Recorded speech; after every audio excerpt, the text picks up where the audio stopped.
New update on the video. We did find the rod that ended up spinning. If you'll look, you can see the discoloration. You can see how that lip right there, it's all brown, and there is no lip on the back side of the bearing anymore. It's just, let's see if I can focus it. Focus. See, the lip is gone. There is no lip now, and all that's left is like this fingernail size edge piece, and then the discoloration there. So that's the one that spun indefinitely. We really hadn't found anything yet besides backwards rod caps, so it's good to see this is the one that finally went. So we're going to go ahead and get a plastic gauge out. It'll be interesting to see if this lobe mics out to 2000 as well, given the way this bearing looks.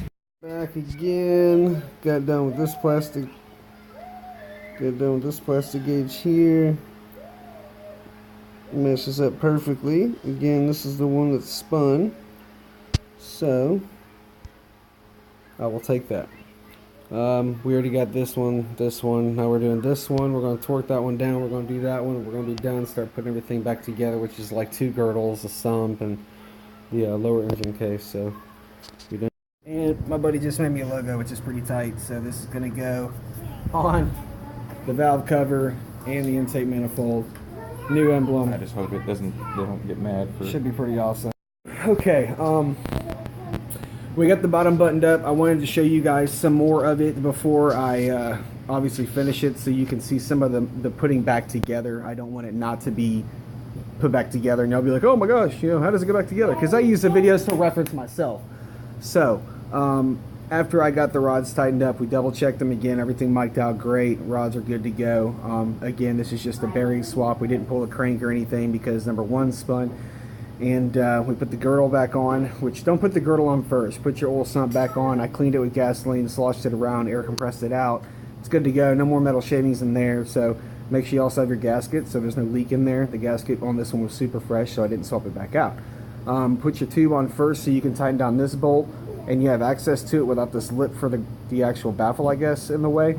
Most people I actually see already have this piece actually cut off. You can just cut it off if you want to. I didn't feel like doing that and having jagged edges that need babysitting, so I put that back on, obviously, like that. You put your lower case back on right here, which if you didn't see in the other videos, when you get this case off, you end up prying from this side. You'll want to just tap a screwdriver in there and pry it apart, and eventually this whole thing will separate and you can get it off, and it doesn't seem like the end of the world, because it does seem on there pretty good if you don't go from that particular corner.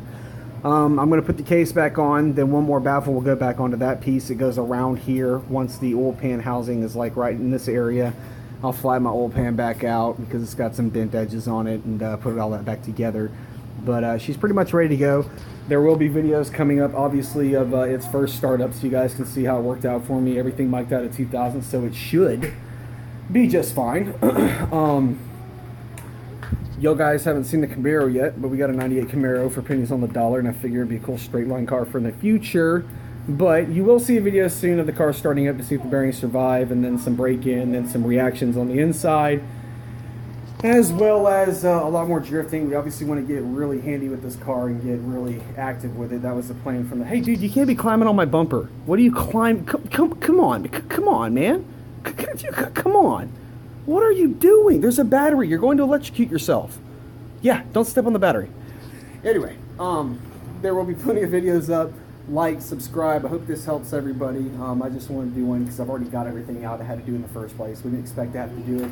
But yeah, if you hit that like button, subscribe, watch this video, watch that video, watch this video. I always drop some videos that are recent so you can have something else to watch, which my channel has a whole lot of crazy stuff. But Turbo Josh, thanks for watching. That's a cut!